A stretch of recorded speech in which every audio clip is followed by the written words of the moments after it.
Good afternoon, everyone, and thank you for joining us for today's Knockout Opioid Abuse Day Learning Series webinar. Today's webinar, Data to Action, How the State Uses Data to Address the Opioid Epidemic, is brought to you by the Partnership for Drug Free New Jersey and is being held in collaboration with NJ and the New Jersey Office of the Attorney General.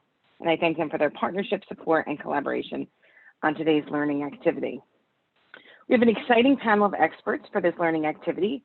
Our featured speakers for today's webinar are Jeffrey Lysak, Program Administrator for the New Jersey Prescription Drug Monitoring Program, Captain Francis McGovern, Commanding Officer for the New Jersey State Police Office of Drug Monitoring and Analysis for the Drug Monitoring Initiative, and Suzanne Boers, Assistant Division Director of the Office of Planning, Research, Evaluation, Prevention, and Olmsted for the New Jersey Division of Mental Health and Addiction Services.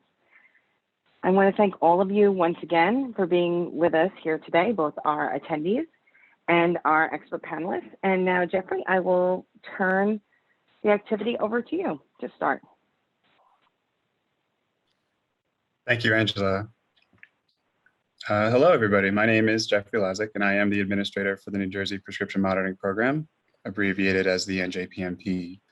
And today I'll be providing you with a very brief overview of the program. We have a lot of information to cover in a very short period of time, so let's get right into it. Next slide. Every state or territory has a PMP, sometimes also abbreviated as PDMP, Prescription Drug Monitoring Program. Those names are used interchangeably. While every PMP is unique, they all exist primarily for the purpose of assisting healthcare providers to make the most informed treatment decisions while caring for patients. PMPs differ in many aspects, including but not limited to which medications are monitored, which users are eligible for access, and how often pharmacies must submit dispensation data. This map highlights the differences in state PMPs by the medications monitored. For more information about statewide differences in PMPs across the country, I encourage you to visit the PDMP TTAC website.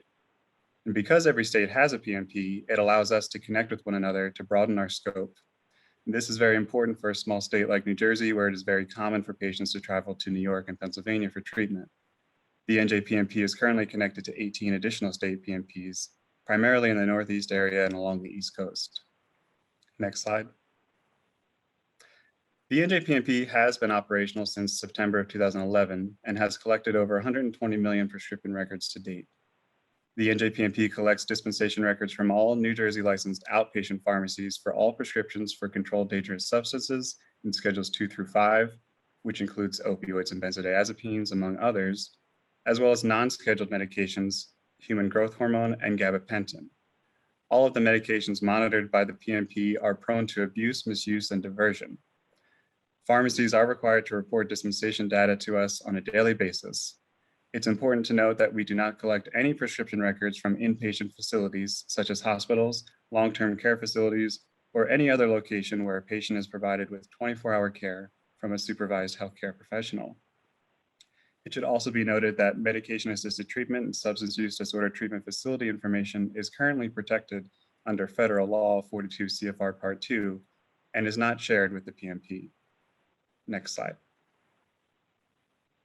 So who has access to the PMP? All New Jersey licensed prescribers who are authorized to prescribe controlled dangerous substances and all New Jersey licensed pharmacists who work in a New Jersey licensed outpatient pharmacy that dispense controlled dangerous substances. Prescribers may delegate their PMP authority to certain supportive staff from their practice. Those roles are displayed on the screen for you.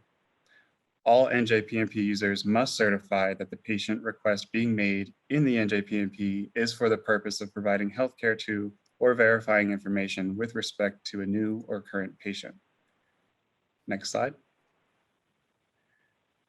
While prescribers are encouraged to access the NJPMP prior to prescribing any controlled dangerous substance to review a patient's prescription history and risk alerts, they are specifically required to do so in the following circumstances. The first time that they prescribe any Schedule 2 medication or opioid for acute or chronic pain, or a Schedule 3 or 4 benzodiazepine, and every 3 months thereafter if they continue to prescribe any of those medications. Anytime the patient appears to be seeking a CDS or for any purpose other than the treatment of an existing medical condition in cases of misuse, abuse, or diversion. Next slide. Pharmacists are also encouraged to access the PMP prior to every dispensation for a controlled dangerous substance, but are only required to do so if they have a reasonable belief that the patient may be seeking controlled dangerous substance in whole or in part for any other purpose than the treatment of an existing medical condition. Next slide. While prescribers and pharmacists represent the majority of our program's roughly 60,000 user population, we also permit additional state licensees to access the PMP. New Jersey state and county medical examiners may access the PMP so long that they certify that the request is for the purpose of investigating a death. And most recently, New Jersey licensed mental health practitioners have been provided access to the PMP as long as they are providing treatment for substance abuse to patients at a residential or outpatient substance abuse treatment center licensed by the Department of Health. It's important to note that the term mental health practitioner is statutorily defined by the PMP to be one of the 6 licensees presented to you on the screen. And also, mental health practitioners must acquire a signed patient consent form prior to accessing the PMP on behalf of the patient. Next slide. The NJPMP is currently accessible in 3 primary ways. The original online portal, available at the web address, a mobile app for both Android and Apple devices. It should be noted that a major limitation of the mobile app is the lack of interstate connections, meaning that users of the mobile app only have access to NJPMP data and do not have access to any of the 18 connected states. Finally, direct integration into electronic health record systems. If you are a healthcare professional listening to this presentation, I highly encourage you to apply for integration. It will save you a lot of time and make it incredibly easy to remain compliant with mandatory patient queries. Please visit the division's PMP website to apply online. Next slide. Just to orient you to what it looks like while accessing the PMP via the online portal or the mobile app, this is the login screen. If you access the PMP via direct integration, you do not need to log into the PMP separately because it's linked via single sign-on with the credentials used to access your EHR. Next slide. Once our users log into the system, they are able to search for patient prescription information for a period of up to 2 years. Once patient records are found within the system, an interactive graphical report will be presented to them. The top of the report includes clinical alerts, which identifies 4 risk indicators associated with an increased potential for drug overdose, including concomitant use of opioids and benzodiazepines, excessive morphine milligram equivalents, consecutive opioid use, and multiple provider and pharmacy episodes. In the example on the screen, you can see that this patient has an active alert for concomitant use of opioids and benzodiazepines. Next slide. As you continue down the patient report, users are presented with an interactive color-coded graphical timeline of patients' prescription histories, separated by the prescriber and drug class. This allows users to easily identify drug overlaps and potential therapeutic duplications. Next slide. The report also contains graphs for morphine milligram equivalents, which makes it easy to identify potentially excessive dosages resulting from concomitant opioid therapies. Again, these graphs are interactive and provide additional information once specific sections are selected by the user. Next slide. The traditional section of the patient report includes a summary of the patient's prescriptions, prescribers, and pharmacies, making it easy to identify the total number of prescribers and pharmacies that the patient is utilizing, as well as high-level metrics for narcotics, sedatives, and buprenorphine, including the current quantity of narcotics the patient should have in their possession and the current daily MME of those prescriptions. This section is an Excel-like version of the previously viewed graphical timeline. Users can easily view the fill date, written date, drug name and strength, quantity, day supply, prescriber and pharmacy details, as well as the payment type and state PMP data source identification. Next slide. In addition to patient prescription reports, the PMP contains valuable resources to assist in patient education and referrals. Within the NJPMP system, users can enter in a patient's zip code to generate a list of the closest 30 medication-assisted treatment facilities, which can be printed out and provided to the patient if appropriate. Next slide. Additionally, the PMP contains several printable flyers from the CDC's website, which highlight various important aspects of opioid treatment. Next slide. Now that we completed the incredibly quick review of how New Jersey's healthcare professionals utilize the PMP, let's briefly discuss how the state can use PMP data to enable data-driven responses, policies, and develop targeted interventions. We have the ability to track statewide prescription trends and identify any potential irregularities. While this graph is at a very high level for demonstration purposes, we can create incredibly detailed reports down to specific drug ingredients or even specific drug products if necessary.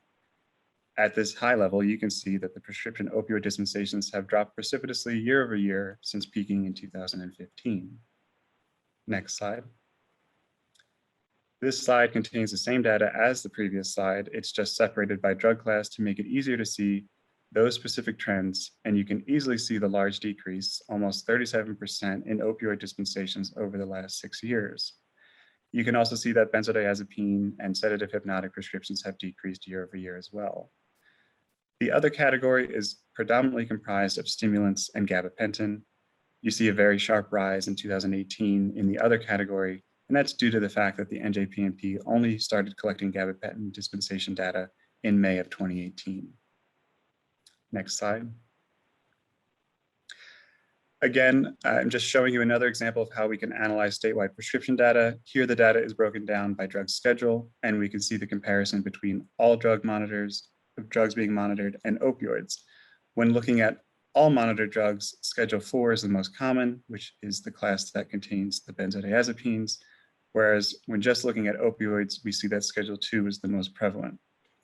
Back between 2014 and 2015, we noticed drastic changes in these figures due to the scheduling of tramadol into Schedule 4 in August of 2014 and the rescheduling of hydrocodone from Schedule 3 to 2 in October of 2014. Next slide. These charts display the 10 most commonly prescribed medications during the year of 2020 that are monitored by the PMP. The chart on the left is based on prescription volume, while the chart on the right is based on quantity dispensed. Next slide. We can use PMP data to identify the impact of state policies. On March 1st, 2017, the division enacted an emergency rule limiting the initial prescription of opioids to a 5-day supply or less for the treatment of acute pain. These graphs clearly highlight the impact that that rule had on reducing the amount of non-medication assisted treatment opioids that were dispensed in this state. Next slide. The division may share de-identified PMP data for research and educational purposes. The best example to demonstrate the benefits of data sharing is with the State Department of Health. The Department of Health has created incredibly detailed and interactive dashboards specifically for the PMP, but also for other opioid-related outcomes, such as overdose deaths and neonatal abstinence syndrome, among others. If you would like to further explore the multiple elements of PMP data, I encourage you to visit the Department of Health dashboards, which are readily available online at the link above. Next slide. Of course, I also encourage you to visit the NJPMP section of the Division of Consumer Affairs website. We have created a lot of educational content, including a frequently asked questions section, which includes details on many topics that we briefly touched on today. Next slide. I know that was a lot of information very quickly. So if you have any other questions specifically for me or the PMP, you can feel free to send me an email. Thank you. Thank you, Jeffrey. I know we did get some questions in the chat. I'll save them till the end of the event, but excellent information, really important insight into the PMP program. Next, I'm going to invite Captain McGovern to speak and to give us an insight on information from New Jersey State Police and DMI. Captain. Hi, thank you, Angela, and good afternoon, everybody. My name is Fran McGovern. I am a captain with the New Jersey State Police and the commanding officer for our state's drug monitoring initiative. First, I want to thank our partners at Drug Free New Jersey for inviting us to highlight some of our efforts to make a positive impact on substance use disorder and to welcome all of our participants for being here today. For those of you unfamiliar with our organization, the Drug Monitoring Initiative, or DMI, was established in 2013. At that time, overdose deaths in New Jersey were on the rise, and we wanted to know why and what we could do about it. The team at DMI spent the following 8 years building partnerships with public safety organizations, nonprofits, NGOs, and the private sector, all to unselfishly share information at an unprecedented level. Why do we do what we do? The same reason that all of you are on this call here this afternoon, to help friends, family, loved ones suffering from substance use disorder and reduce overdose death in New Jersey. For the purposes of this presentation, I'm going to focus on how DMI and our partners make data actionable and how we do this through a platform called ODMAP. I know our time is limited, so I'll only hit the wave tops of how we use ODMAP. If there's anything that resonates with you or your organization, or would like to learn more about DMI initiatives, my contact information will be at the end of the presentation. Please reach out and we will be happy to help you in any way possible. Just to give some context, I'm going to speak very briefly about the illegal drug environment in New Jersey and why ODMAP has been an essential tool in understanding the drug environment and how to convert this data into action. Next slide, please. I asked why we do the work that we do, and there's no better visualization than this slide.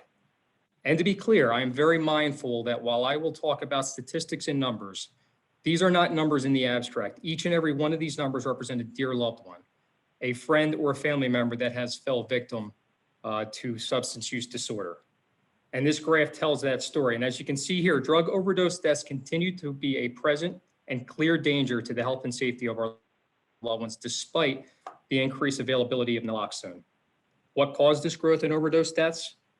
Many and most of us know this story: fentanyl. Fentanyl class compounds hit the illicit drug market briefly in 2006, but reemerged in 2013 and changed the entire landscape. As you are likely aware, fentanyl class compounds are extremely potent, upwards of 50 to 100 times more powerful than morphine. The adoption of this fentanyl into the drug environment has been catastrophic. In New Jersey, from 2010 through 2020, we have seen a 261% increase in drug overdose deaths. Bottom line, we continue to lose more than 3,000 people per year, or more than 8 people per day in New Jersey to drug-related deaths. And what is more sobering is that the growth continues to persist despite the wide availability of naloxone within EMS, law enforcement, and now private citizens who can purchase Narcan on the market. And it's troubling to think what that 3,446 number would look like if not for the presence of naloxone. Next slide, please. Like most challenges, there are supply and demand considerations. Supply side refers to the enforcement side of the equation, lessening the supply of illicit drugs through seizures and investigations, most commonly attributed to law enforcement. Now, it's critically important to identify those responsible for peddling this poison into our communities and holding them accountable. And to that end, the DMI provides substantial analytical support to the law enforcement community, specifically the Opioid Enforcement Task Force. But I'd like to spend my time today discussing our capacity to leverage our data to impact the demand side of the equation. We recognize the importance of balancing both supply and demand initiatives to make a meaningful impact. After all, our overarching goal is to have a positive impact on demand and reduce that 3,046 number. Next slide, please.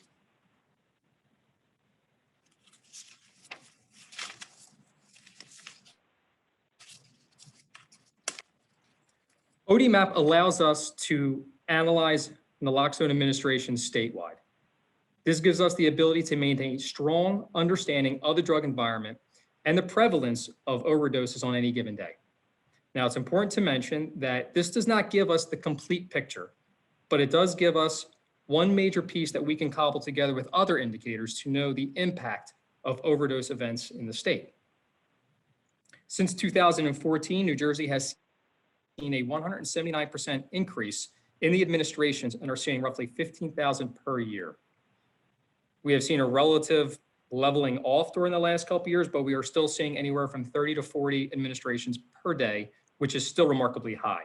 Of particular note, this does not include private administrations of Narcan or those done in a hospital setting. Next slide, please.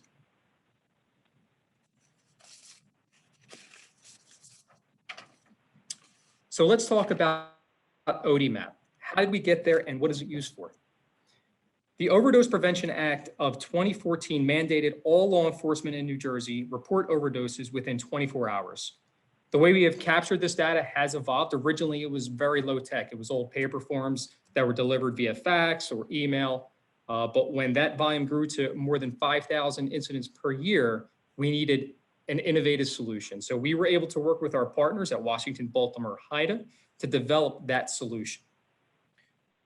We moved to this ODMAP platform in 2018. And very simply, any police officer or EMS service provider has the capacity to instantly forward a ton of information related to an overdose event from a computer or mobile device to our office. Our team in turn leverages this information in several ways. Overall, the ODMAP program has grown to over 8,170 users from 519 different agencies. Next slide, please. This system allows us to identify in real time the geographic areas, populations, communities, and most importantly, the people that are most impacted by substance use disorder. We can leverage this crucial data to identify where we need to prioritize prevention and recovery sources.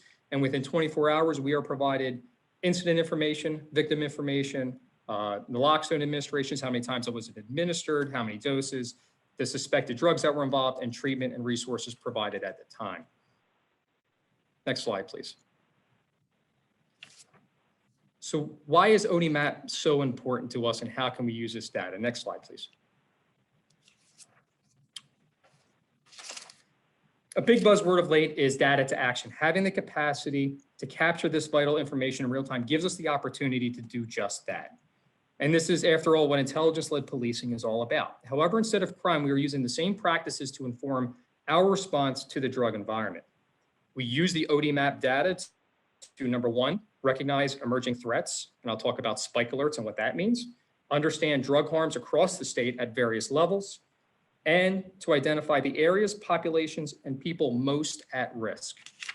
Next slide, please.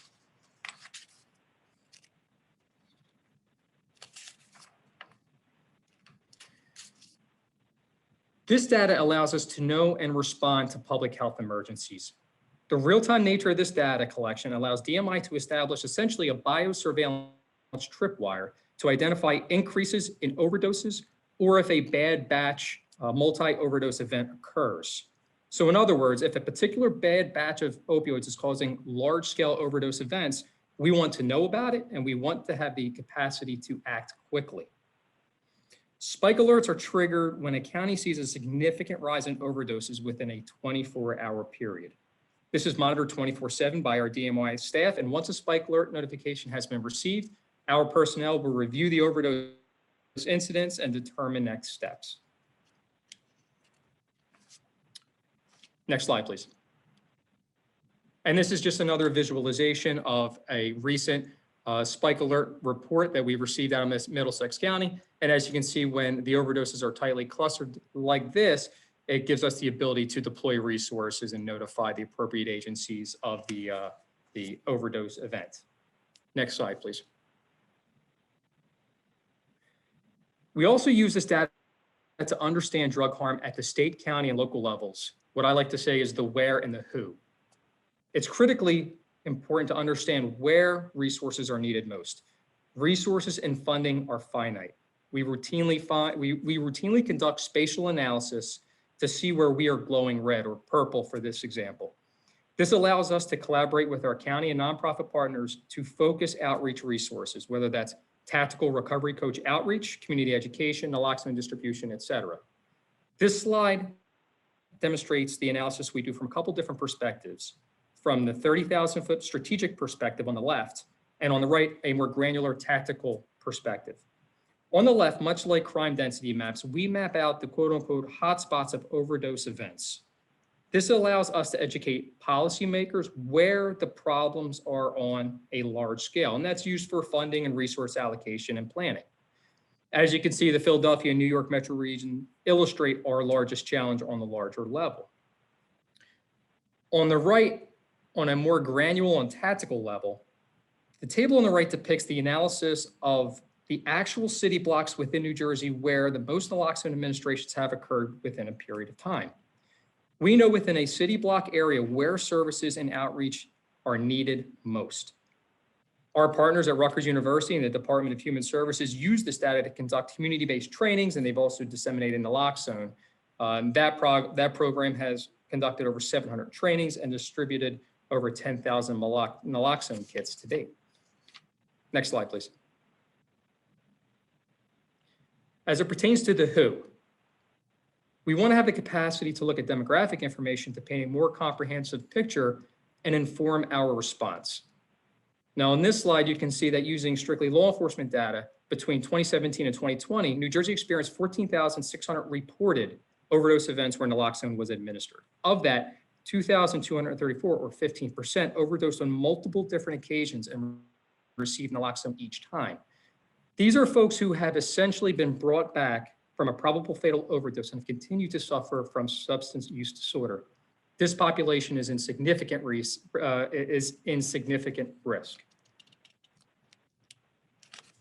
Next slide, please. Again, this is a deeper dive into what repeat naloxone recipients look like in New Jersey. In addition to identifying those at significant risk, as discussed earlier, this information helps advance the discussion overall. This data clearly shows the magnitude of the problem evident by the populations of substance use disorder victims requiring, in some cases, 10 or more administration, or as in one case, 25 administrations for one victim. Now understand this, while we are showing 15% of repeat overdoses, we are missing a tremendous amount of data not reported or not known due to HIPAA regulations. These numbers are significantly underreported. Next slide, please. Here's another way we establish a firm understanding of the quote unquote WHO. New Jersey is not a monolithic state. Demographics vary greatly by geography. If you take a deeper dive into the demographic analysis, you'll see the picture is a bit more complex. This shows that an overarching one-size-fits-all statewide strategy is not often always the ideal. The opioid epidemic impacts different demographics from county to county and city to city. The demographic impact is highly localized and has a disparate impact depending on where you are formulating your outreach initiatives and strategies. As you can see, we looked at two of the most afflicted jurisdictions and saw distinct differences in the age of the most impacted populations. On the top, one of the communities, the age demographic of one city was 25 to 29 years old. The other, 45 to 54 years old, were the most impacted. The takeaway is that there is a clear generational gap, and these wide ranges in age may inform your strategy, outreach methods, and communication strategy. Next slide, please.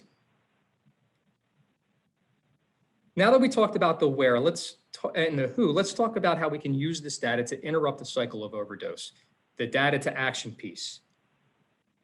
Using ODMAP, DMI has developed the at-risk matrix delivery report. The ARMED report identifies victims of overdoses through law enforcement source data, and more importantly, repeat overdose victims. This information is shared with our law enforcement parties for the sole purpose of offering treatment and services. In New Jersey, we have several law enforcement-based outreach programs, sometimes called Blue Heart programs. And in New Jersey, they're generally referred to as Operation Helping Hand, which is run out of the Office of the Attorney General. Since implementation in January of 2020, all 21 counties enrolled in Operation Helping Hand use the at-risk matrix. These reports can be sent to our counties on a scheduled basis or ad hoc as needed to support our ongoing collaborative efforts.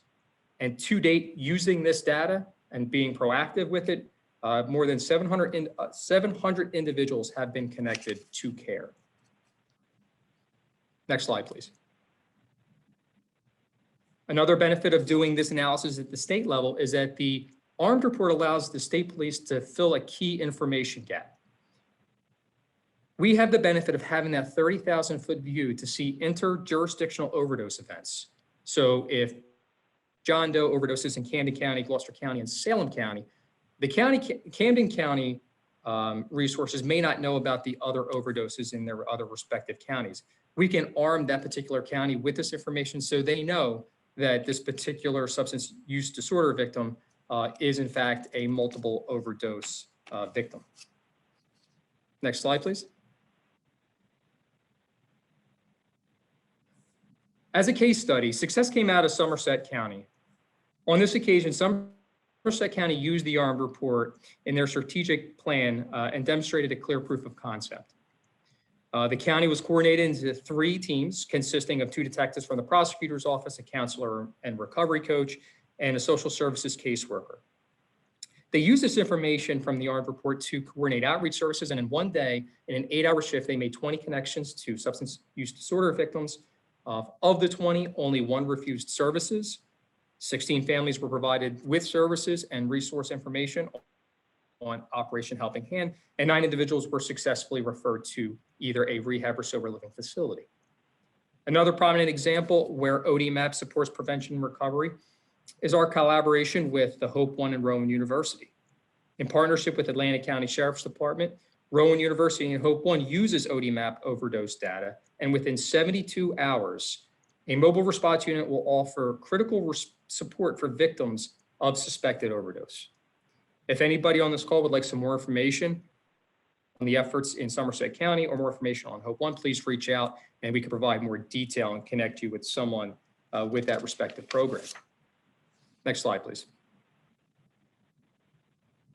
And lastly, I'll end with this. The Office of Drug Monitoring and Analysis under the state police is looking to leverage this critical data from ODMAP to support and mirror the fantastic work done by our partners at Operation Helping Hand by conducting proactive research to those suffering from substance use disorder within New Jersey State Police jurisdictions. This program is currently in the planning phase, but when online, we are looking to launch Operation RISE, which stands for Recovery Initiative Support and Engagement. This proactive initiative employs an evidence-based approach using data and analysis to conduct strategic and targeted intervention. Now, it's multifaceted, and the 4 prongs of this initiative consist of, again, the at-risk matrix delivery, that 72-hour response similar to what Hope One does. Critical incident response. So when a trooper with the New Jersey State Police comes in contact with someone who has a substance use disorder, we'll have the capacity to send assistance to that person immediately.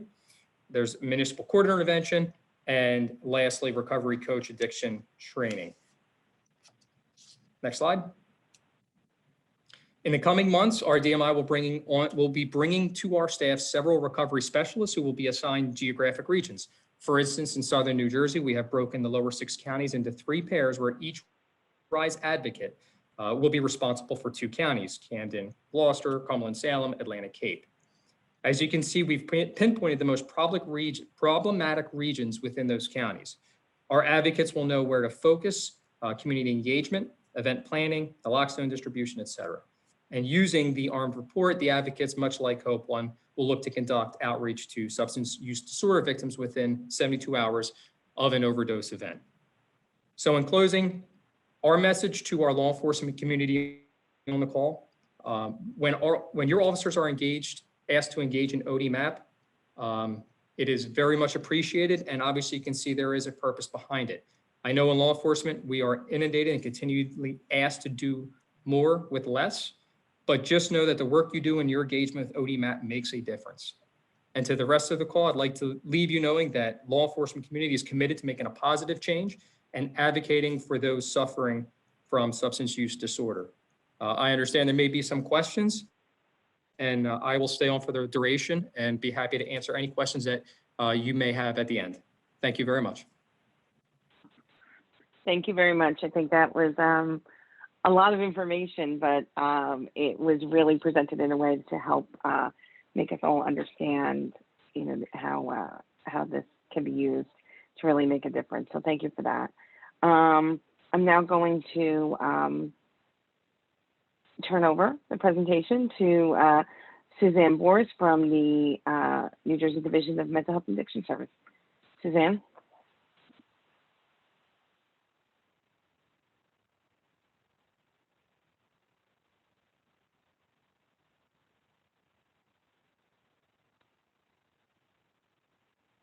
Suzanne, are you with us? I think you may be muted.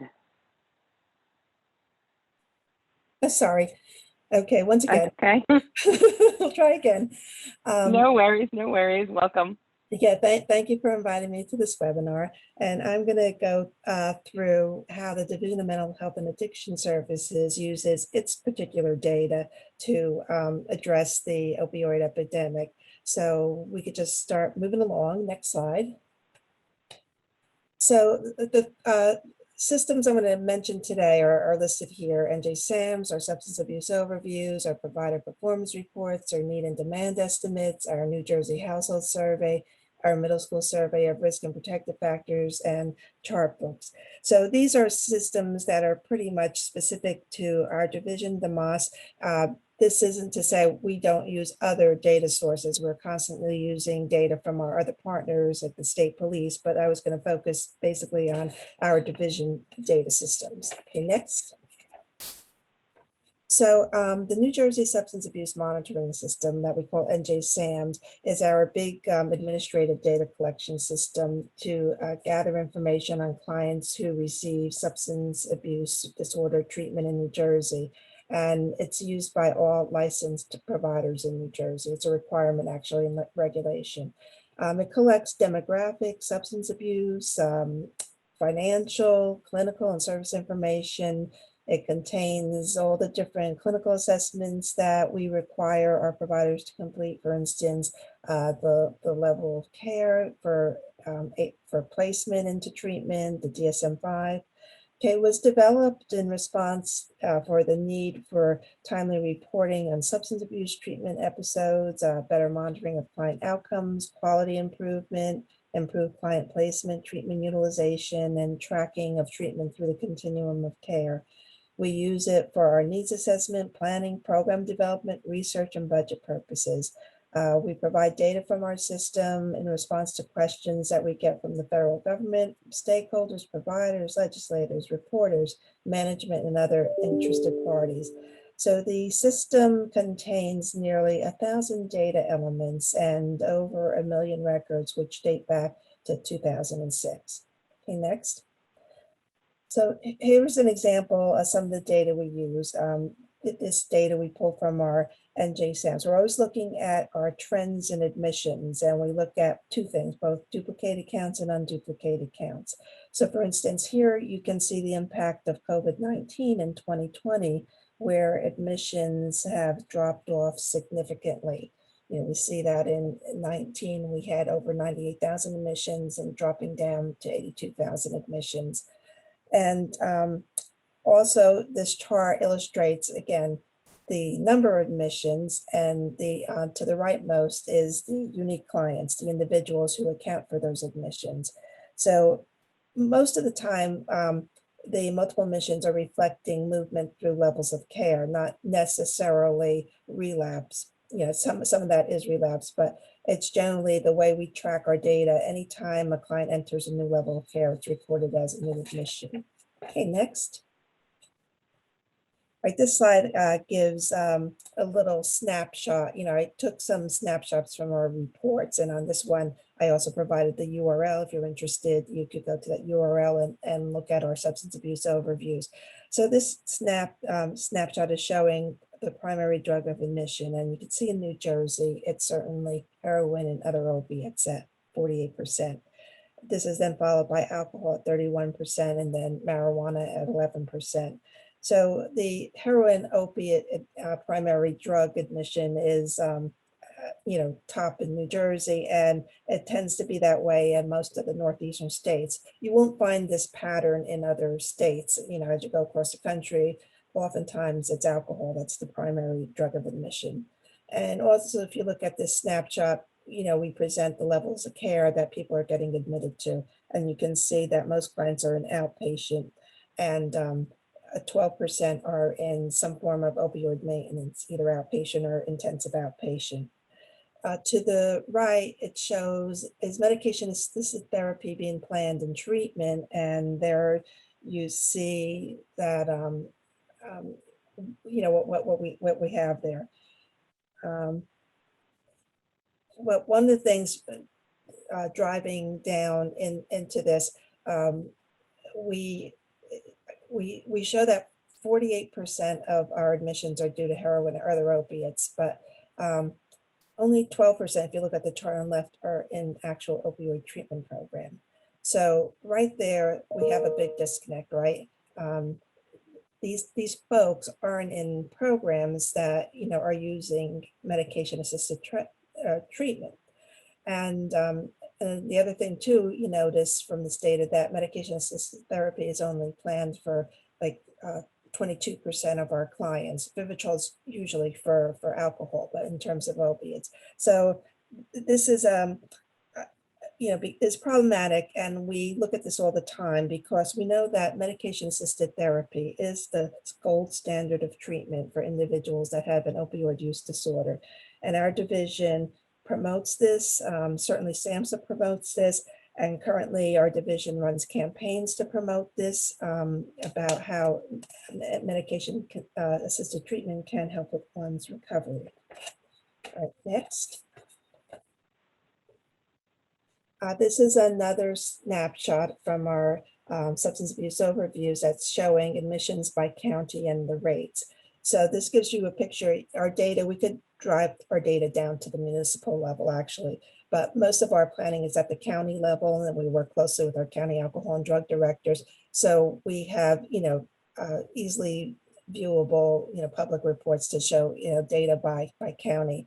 And what I just want to emphasize here is it's two different concepts when you talk about numbers of admission versus rates. So like you'll see in Cape May, it has the highest rate of drug admissions, per 100,000 population. But if you look to the left, you'll see that the numbers of admissions is relatively smaller in comparison to the rest of the state. So depending what it is you're looking at, you have to be careful. Do you want to look at numbers? Do you want to look at rates? Obviously, something's going on in Cape May, and they need to address the issue because they have a high rate of opioid use. But when you look at it more at a macro level, and we have to talk about where is the great, most problems, then we start looking at numbers. Right, next. Another report we do is, and that's published on our website, the URL is there, is our provider performance report. And this report provides an opportunity for New Jersey residents to compare outcomes when seeking treatment for themselves or for their loved ones. So the report provides information by level of care on the 5 outcome measures that we are required to report on per legislation.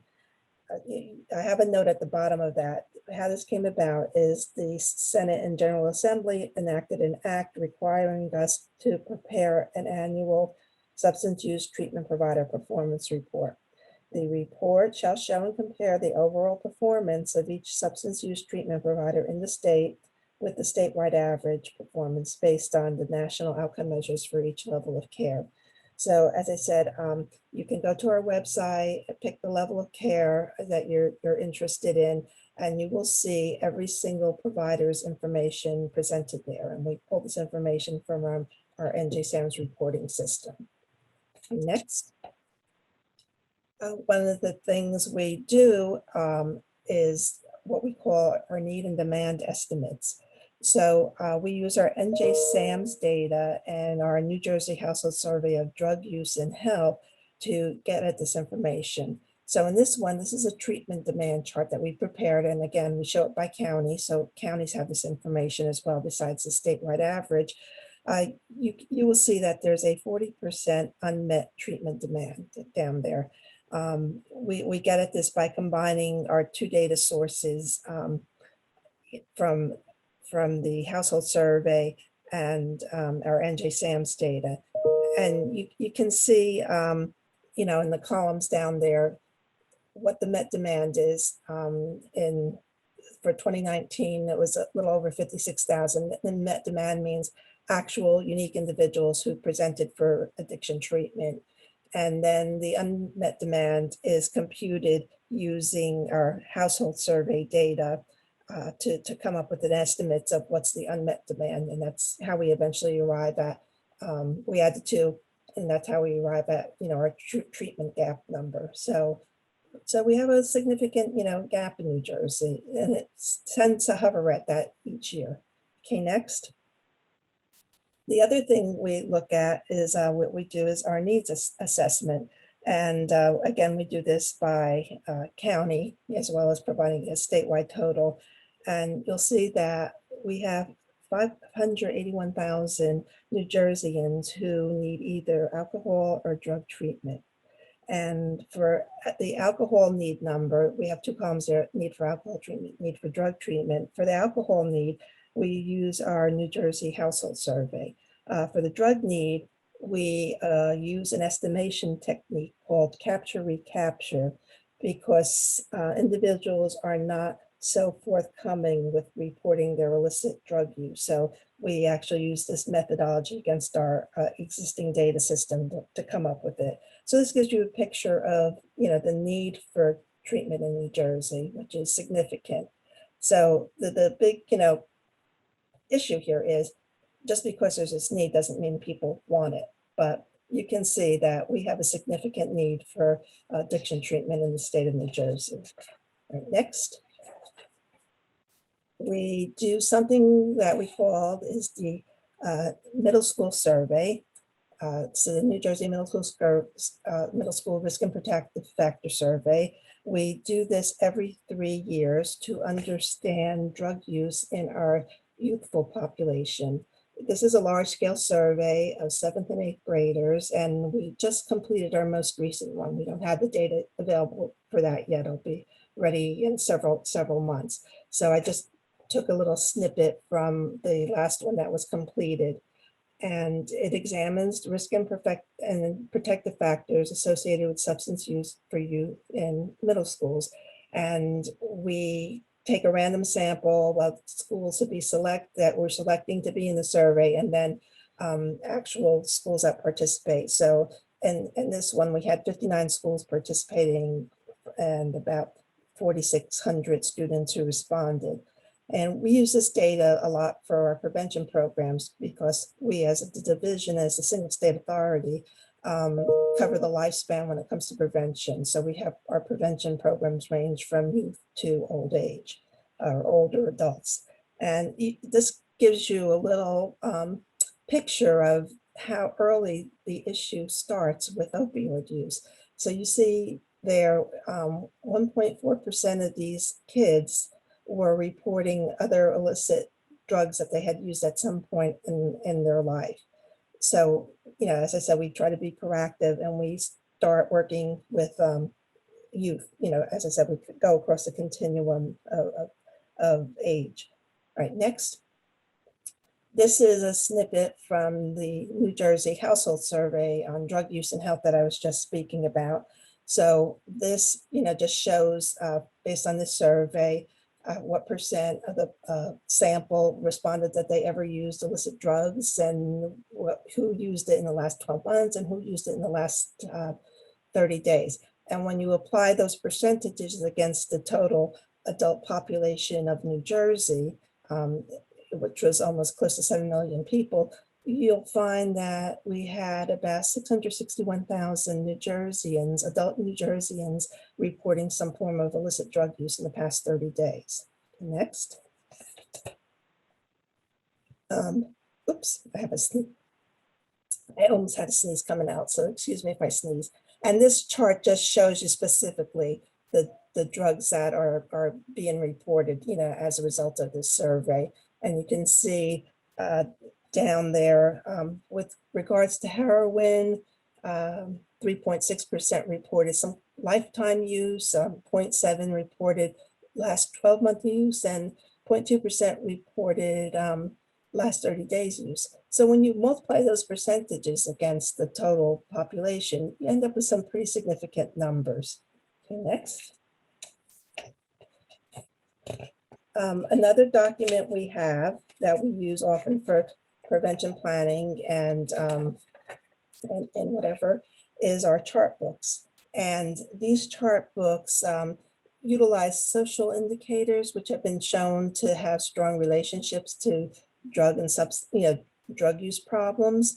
So the chart book is organized in like 4 chapters. It has a state profile, it has a county profile, Has a municipal profile, social indicators, and different municipal charts of social indicators. So these books go down to the municipal level. They're organized by county. If you go to our website, I have the link there. You'll find one for each county. And when you get into the county, there's a section in the report where it starts going down to the municipal level for any data we can find at the municipal level.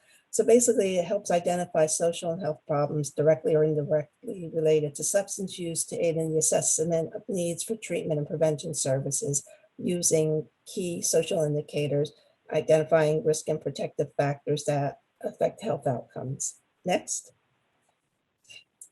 So what do we do with all this data?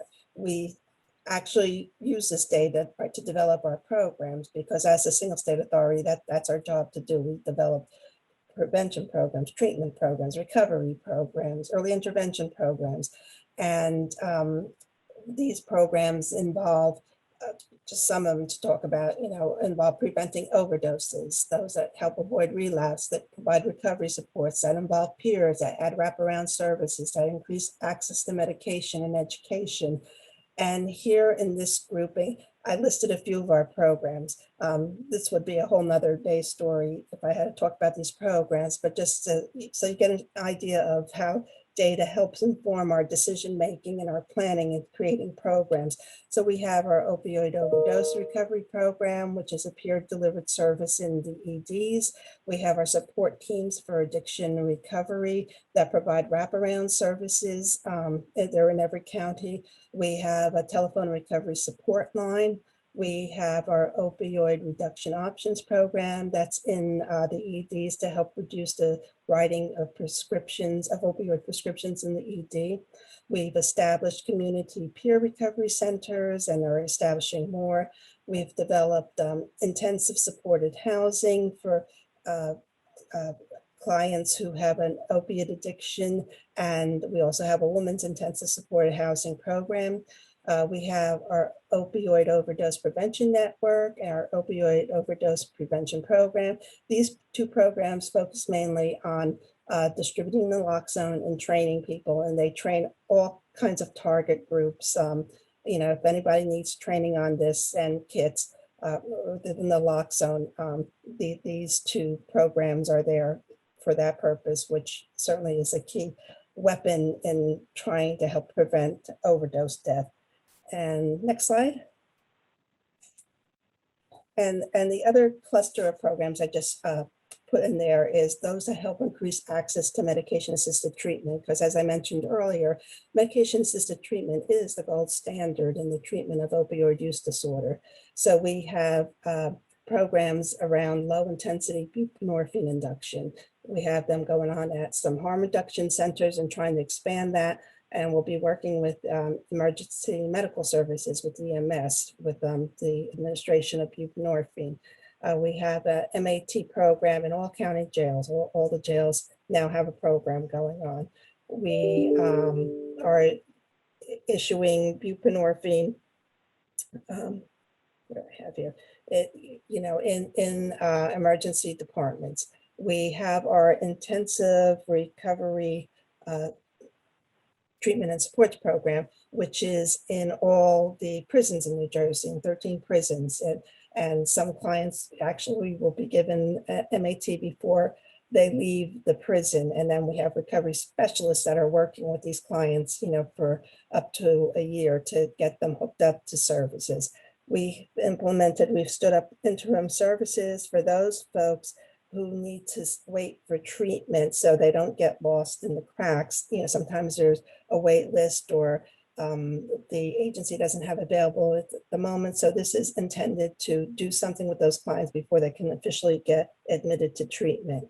We have long-term residential treatment and MAT that we just initiated. This is an incentive program where providers who long-term residential providers who provide medication-assisted treatment to their clients will get an increased incentive, and we work with this through Medicaid.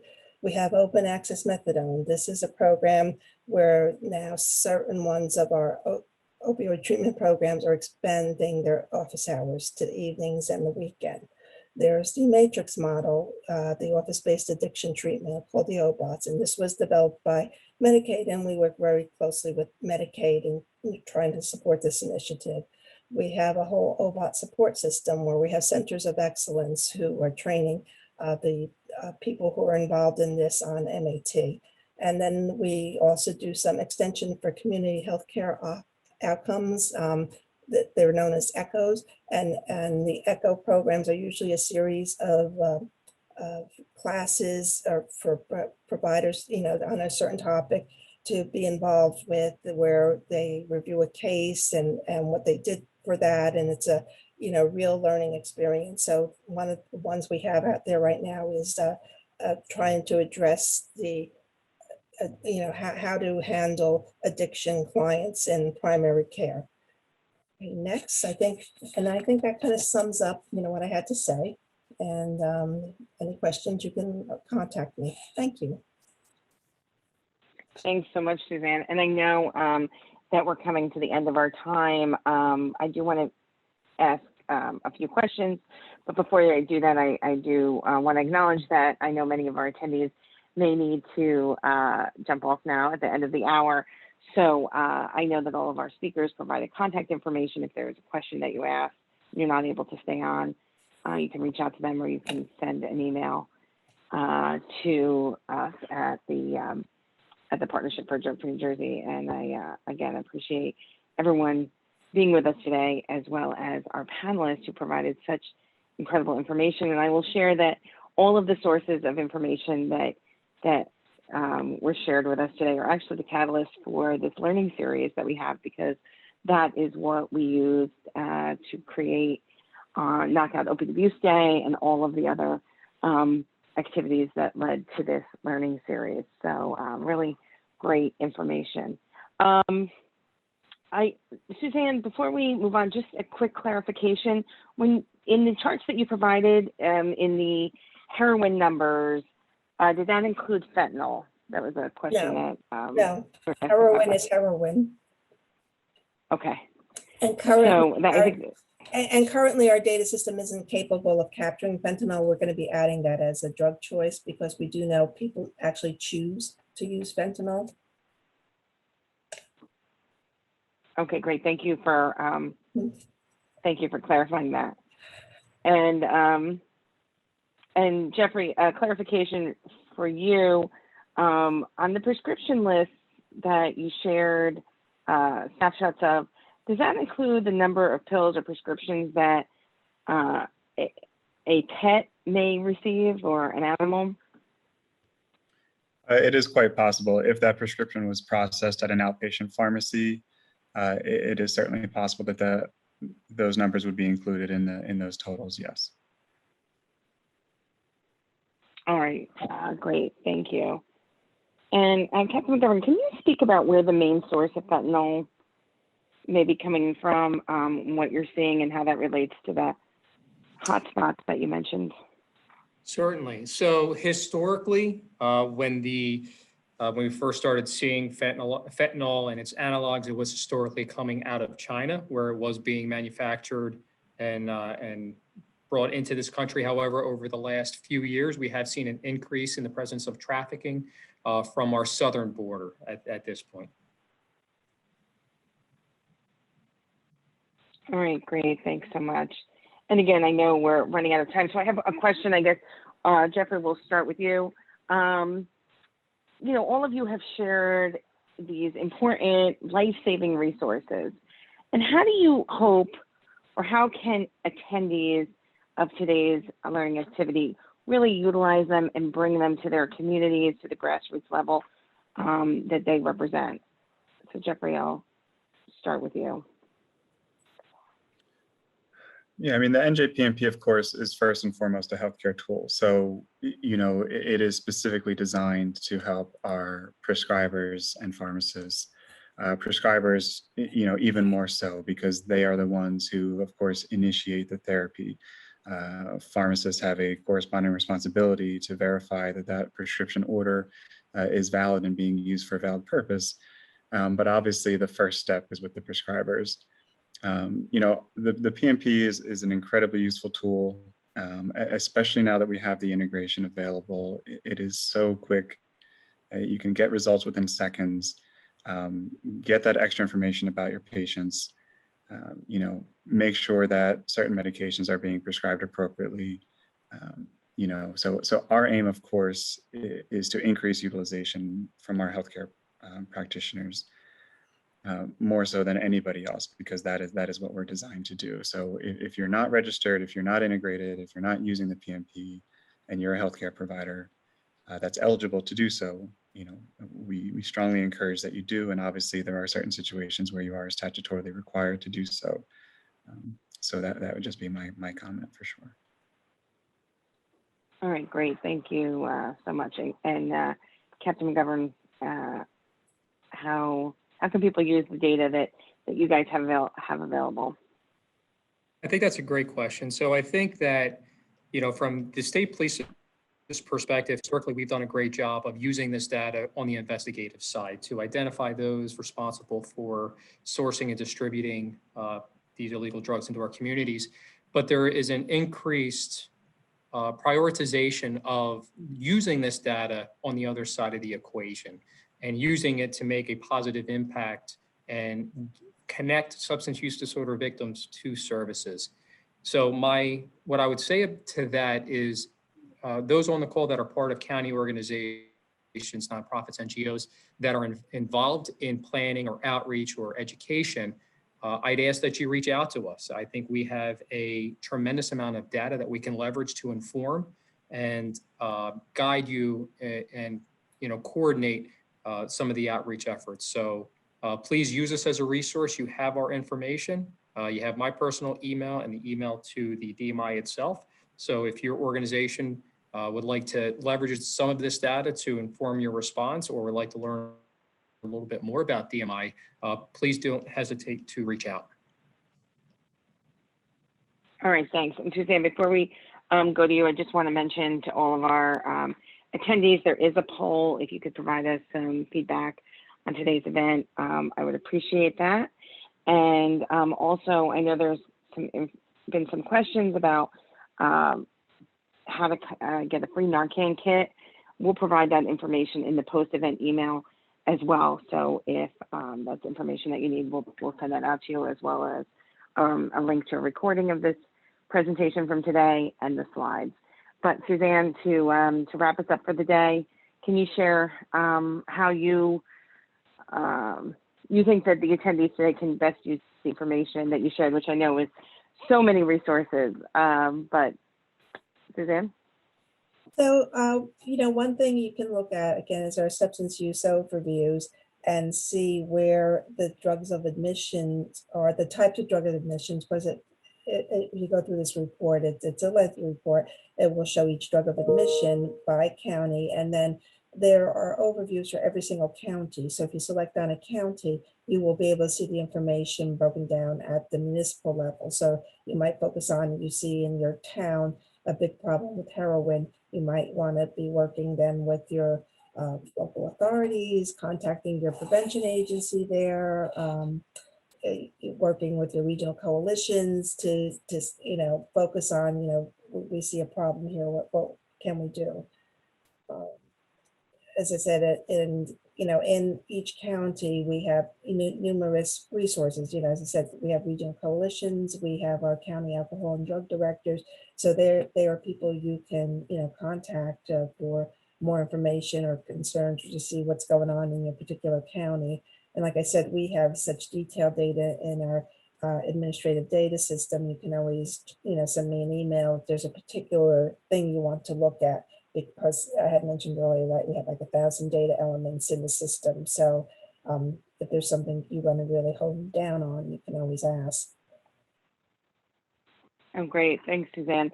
And I think that's important. And to echo what Captain McGovern said, I think before, about the ability to look at the state and all of the state data is really a benefit that all of you bring to the table, because even at the local level, being able to see what's happening in the state is so important, and then being able to kind of drill down to get that local information, as you mentioned, Suzanne, from different organizations, whether it be regional coalitions or municipal alliances, whomever they have that data. But we are out of time, so I'm going to once again thank all of our attendees, but I also want to thank all of our expert panelists. The information, as I said before many times now, is really life-saving and important, and any of our attendees who aren't utilizing or looking at this information on a regular basis, I highly encourage you to do so. So thank you again to our experts for being with us. Thank you for all of our attendees, and I wish everyone well, and have a good week.